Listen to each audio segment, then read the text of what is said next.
Good evening. My name is Deontay Damper. Tonight I'm joined with Sakara Rumuth and Amber Rodriguez.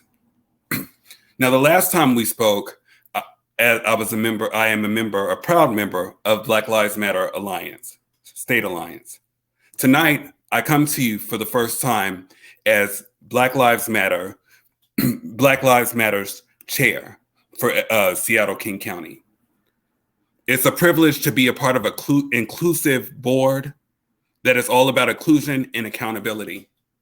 We do want to recognize that tonight we are on Duwamish, Snohomish, Tulalip, Muckleshoot, and Puyallup nations in territory. As you know, we've been working in Olympia tirelessly to get bills passed to change police tactics and accountability. This work happens, and it's happening specifically right now. Now, as many of you know, not only have we been out there trying to change policies, we've actually been coming to community to talk about unity when it comes to these policies. Now, today is a call to action. Today, we are actually starting Black Lives Matter Action Week for Washington State. People who care about Black lives and taking action and connecting with their lawmakers across the state about laws and policies to protect and liberate Black lives.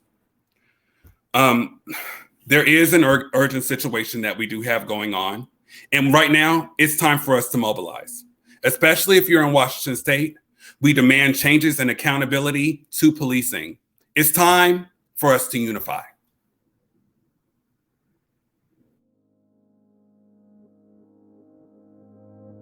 Defund it. Defund the police. How did it come to this? It happened with Vietnam. It is happening today. And tonight in Tacoma, after police SUV ran over one person while driving through a crowd. The shooting death of Walter Wallace Jr. Officer Dean shot and killed 28-year-old Tatiana Jefferson. Why does it take us seeing and hearing unnecessary death and suffering to understand?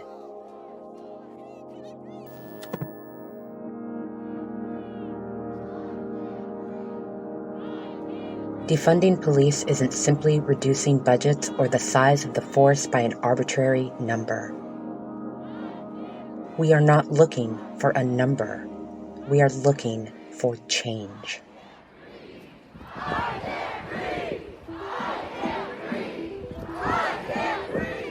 We want to change the system to serve our lives rather than end them. It's about reducing government intervention, redirecting resources to serve the community. Authentic accountability where officers and departments fail to protect the communities they serve. Not just in big cities, but everywhere across the country. And in the state of Washington, which is why statewide solutions to change policing are critical. This year, the people of Washington State stand poised to lead the nation in creating systems of transparent police accountability and anti-racist statewide alternatives to a police response when a community member needs help. Lawmakers across Washington State are working to pass laws in 2021 to protect and liberate Black lives from police brutality and create community-driven solutions that serve all Washingtonians. Defunding, divesting, and reinvesting to align with the values of the people is nothing new. Black liberation is a mandate of the people. For Washington State, the time is now.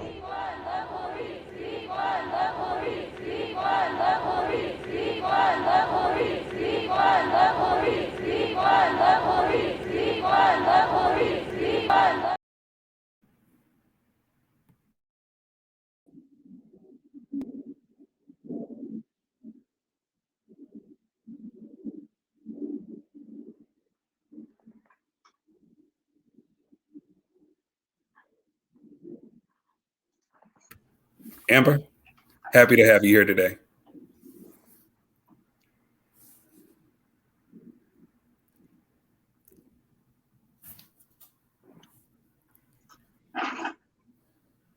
Hold on just a second, folks. Technical difficulties. Amber, you're muted. There we go. Good evening. Thanks for hanging in there. Technology's a little rough. My name's Amber. I am from the local Tri-City Black Lives Matter movement group. Some things that I am very proud of. I was thinking today when we had this call to action, and we mobilized over 1,500 people, almost 2,000 people locally in Kennewick for this very, very moment. To hear that a lot of the voices that came forward and the work that we've done this far, that it's in jeopardy is really concerning, and it should upset all of us, because a lot of the fuel that we had and the passions and the energy that we put into this movement, this is the reason that we do it. And the fact that we are in jeopardy right now with a lot of the Senate bills or various bills concerning what keeps Black lives safe, concerning, racism as a public health crisis, it's just disconcerting. So we need you. We need the same energy. We've got it. We've got the people. We've got King County backing us up. Just remember the energy that we had and all of the anger and the frustration and the desire for change that we had. And I hope that this inspires you. Some of this stuff, it's just really not going to change unless we step forward. And this is the moment for you to take charge. We need to continue speaking with our lawmakers. We've got to learn how to do small things like giving a testimony on a website, speaking from your lived experience and the things that we saw, the stories that we heard. Bring those forward. We need to hear that. Fighting for laws that serve Black people in general is just something that we all feel intimidated to do, but actually it's very natural, because it is your lived experience that makes these people listen. And they need to know that we are watching what's happening. They need to know that we're a part of this process too, and that we didn't put all this energy into this work to just have our voices be ignored.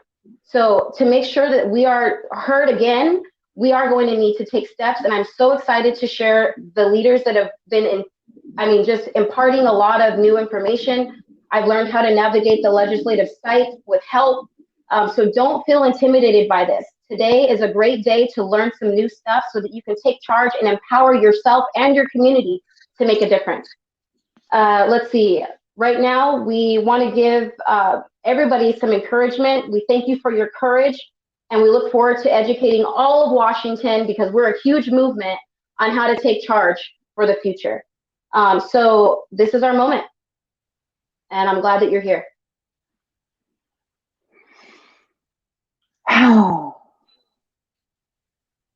Okay. So what is it that we're talking about right now?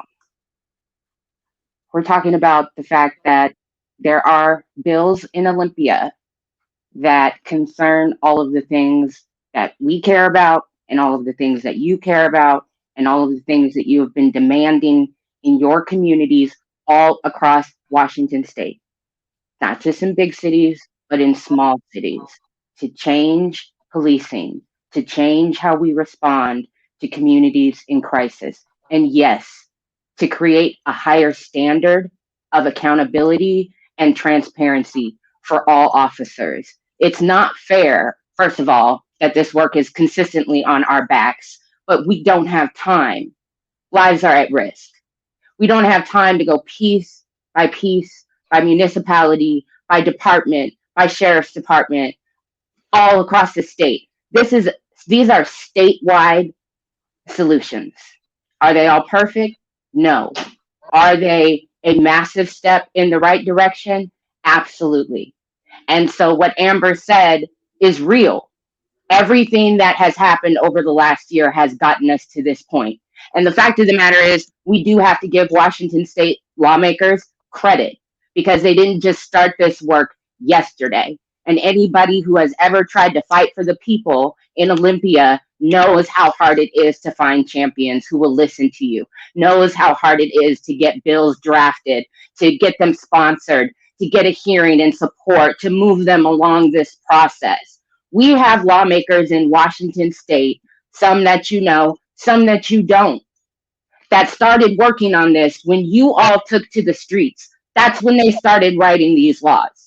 That's when they started writing these bills, so that they would be ready to meet your mandate of the protection and liberation of Black lives that started years ago, but really crystallized the day of the march when hundreds of thousands of you across the state took action, got online, started sending messages, started thinking about, well, if this is what Black Lives Matter Seattle King County is dealing with in King County, what's happening in my backyard? Who do I need to go talk to about what's happening with policing in our schools, with police oversight, with community oversight, with prosecutions, with tactics that they use? All of these things have come to this moment. And so now we have to get into the process of making a bill a law, just like many of us learned when we were little from Schoolhouse Rock. These lawmakers need to hear from you, not just the ones that are putting these bills forward, but their colleagues need to hear from you. They need to know that Washington State is ready for this. We've been in the hearings. They've heard from the families of those who have been murdered. They've heard about instances of cover-ups and corruption. They know what the problems are. So they've done their part. This is us now. So we're going to walk you through some bills that are in jeopardy of what they call dying, which sounds bad because it is bad. That means they will not continue in the process to become a law. So we're going to walk you through each of those and show you what it is that you need to do, particularly if you live in Washington State. Mad love and respect to everybody around the country and around the world that has supported our movement, that has now supported Washington Black Lives Matter Alliance. These lawmakers need to hear from people that live in the state, and there's a very specific way to get that done. So I'm going to be reading and talking a lot, but I'm going to start with sharing my screen, and we're going to walk you through some of this process. Other thing I want to say is this is all being recorded. So you will be able to come back to Black Lives Matter Facebook. You'll be able to come back to Black Lives Matter website. You'll be able to come back to the Alliance website. We'll embed this video. So this is not the only chance, but there is a deadline. And we'll walk you through what the deadlines are for each bill. So tonight, tomorrow, this weekend, these are the things that we're going to be pushing. And you will have this as a resource to come back to of, wait, what was that thing I had to do again? And everything is on the websites.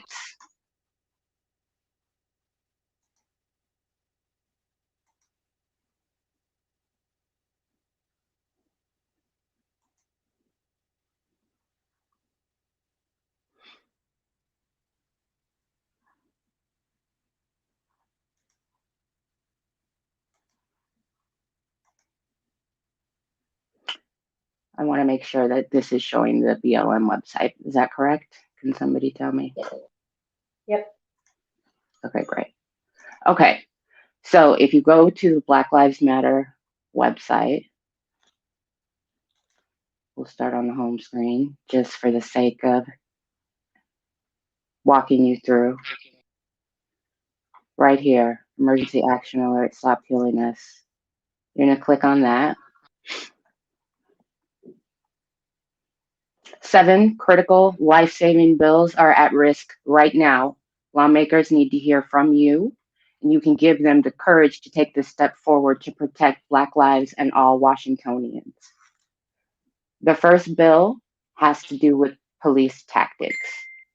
HB 1054 would ban the use of tear gas, chokeholds, neck restraints, and no-knock warrants. It would restrict officers from shooting at moving vehicles, restrict hot pursuits, and require police to have visible identification. This bill gives directly impacted families and community members a significant place at the table so that their lived experiences inform policy development. This is how you take action. Contact your House representative. Let them know where you live and that this bill is important to you. Ask them to vote for this bill. If you have a personal story, share it with them. If you don't know who your lawmaker is, use this district finder.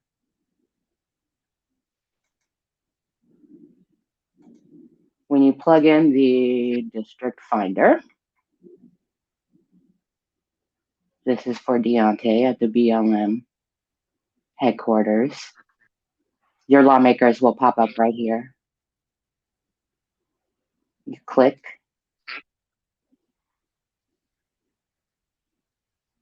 Senator Peterson. You're going to click there to send him an email. Once you get there,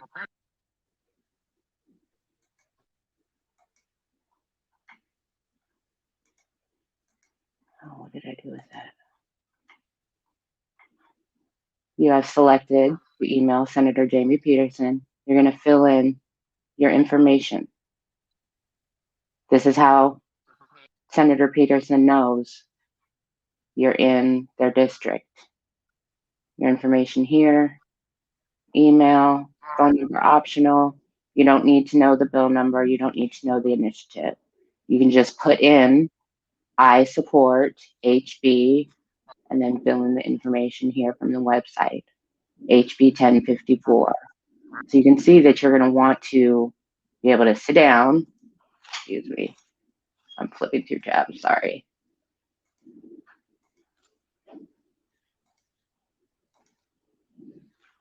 I just lost the tab.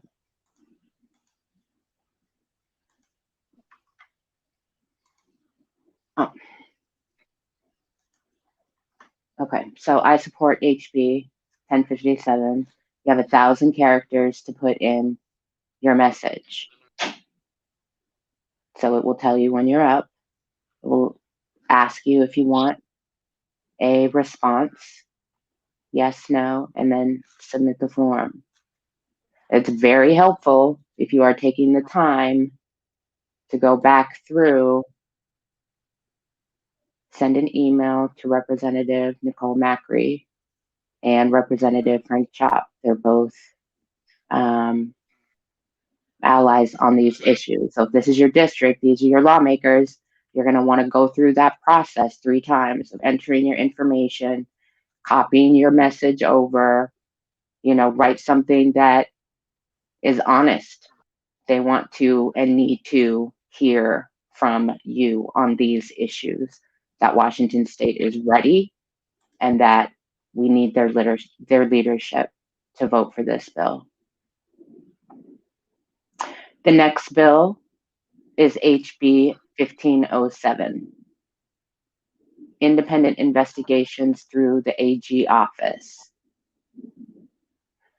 This would allow the state attorney general to establish a standard in police use of force cases. When a law enforcement officer kills someone, both the local prosecutor and the AG's office will have the authority to file charges, and the AG's office will maintain an independent prosecution team. If both the local prosecutor and the AG's office want to file charges, they can file a motion with the court. If either the local prosecutor or the independent deputy prosecutor decline to file charges, it goes to the AG to consider for charges. If the AG declines, they must publish a report and explain why. This is extremely important. This is something that task force family members of those who have been killed by police have been working on and pushing for.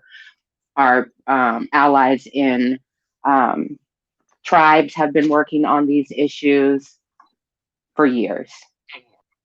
And again, you're going to take action. This one is a little bit different because this bill has a hearing in the Committee on Public Safety on Monday, which is cutoff day for all of these bills. So you're going to click to submit written testimony. And there it's asking again, verify your legislative district.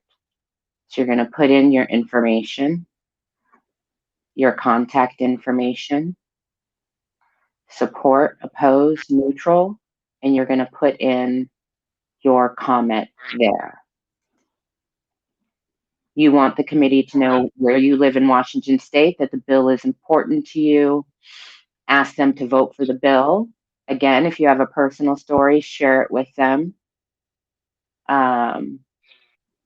It's good to just speak from your lived experience and speak from, your own ideals and values of the kind of community and state that you want to live in.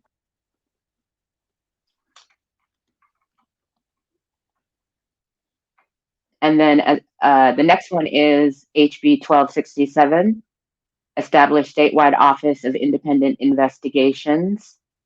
This would create a statewide office of independent investigations to ensure effective, accurate, and truly independent investigations into police use of deadly force. By creating a new independent agency to investigate police killings, we can begin to rebuild trust between law enforcement and the community when it comes to police accountability. The agency would create regional teams that could respond to a deadly use of force within 1 hour to secure the scene and process evidence. After a transition period, current and former law enforcement officers would be prohibited from serving with the agency so that it can remain free from bias. The action alert is here. You're going to email the leadership of the Appropriations Committee. Their email addresses are there for you to copy, and you are going to ask them to schedule this bill for a hearing and pass it out of committee before cutoff. You can copy and paste that language if it's helpful for you. But let them know, since you're sending them an email, where in Washington state you live, why this is important to you, and that Washington state is ready to take this step. The next bill is HB 1310, requiring de-escalation as a first response and deadly force as a last resort. It requires officers must de-escalate first and says that deadly force should only be used when there is an imminent threat of bodily harm. This bill clarifies and strengthens changes made by I-940 to the justifiable homicide defense for police officers. Deadly force is justifiable only if necessary to protect the officer or another person from an imminent threat of serious physical harm and is used only as a last resort after all other options have been exhausted. The action alert here, again, we're trying to get these things scheduled or moved out of the stage that they're in now to the next stage by the cutoff date so that they can continue the process. So you're going to send an email, again, to Appropriations, asking them to schedule this bill for a hearing and pass it out of committee before cutoff. And again, speak from your own values and your own lived experience of why this is important to you and kind of leadership that you want from them on these kinds of issues.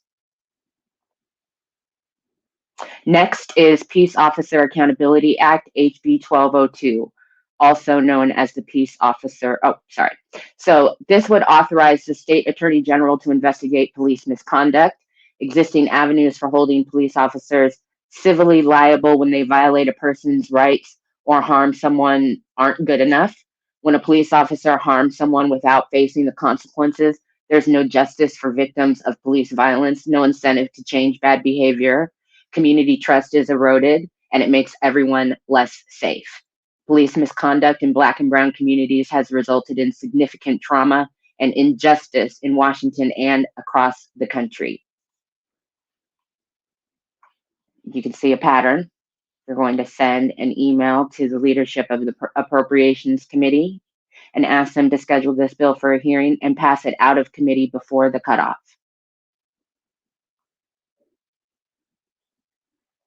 This is important because this is about your backyard, your community. So aside from these kind of overall arching things to address law enforcement tactics and accountability and conduct, there's community oversight boards.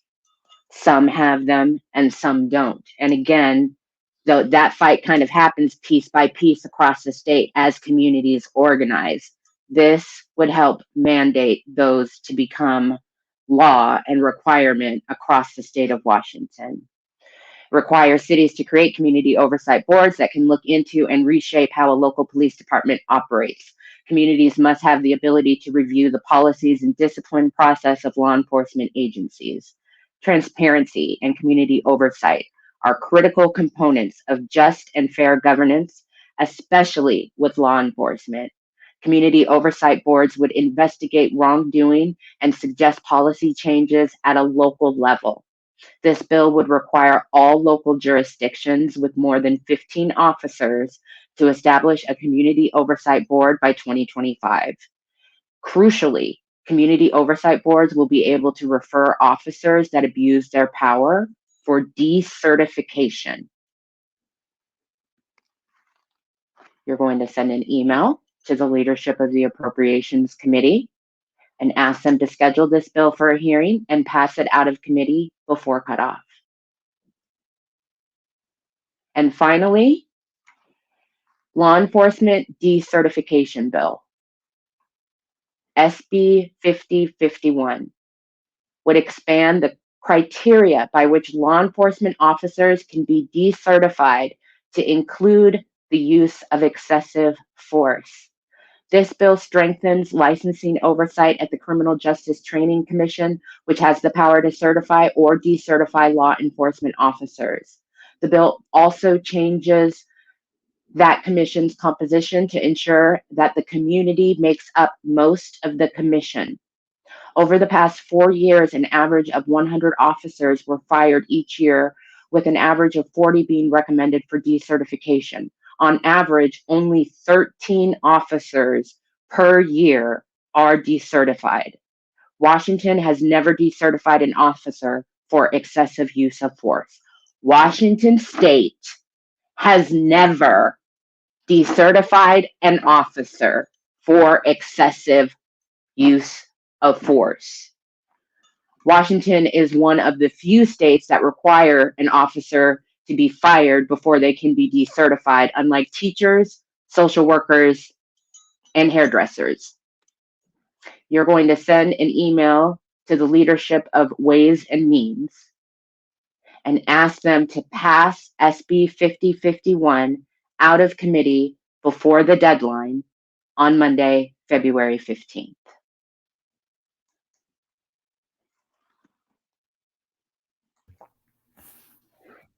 So there you have it, everyone. This is more than just, this is what we marched for. This is the time is really now. It's more than just, this is more than just the movement. This is the moment for my niece. My niece is watching right now. This is the moment for her. This is the moment for Sakara's son. This is the moment for Amber's family. This is the moment for you, community. We're showing you these bills, and it's time to bring it to action. This action week doesn't start with us. This is a we. So if you can go find your lawmakers, thank you so much, Sakara, for even providing that information, as well as Amber. This is what we do. This is who we are. We'll be back next week as well for the second round of sessions. I'm just super excited because I think it's one of those things of like, you know, we are more than just a hashtag, folks. And they about to find out. Black Lives Matter all the time. And I want to thank everyone for showing up in this space. If you have any questions, feel free to email us. But don't email us. Make sure you're emailing your representatives. And if you get any pushback, please come find us because we make it happen, Captain. In the meantime, we want to let you know that we appreciate you all. And we want you all to have a blessed night. Remember, more than just a hashtag. Night, night.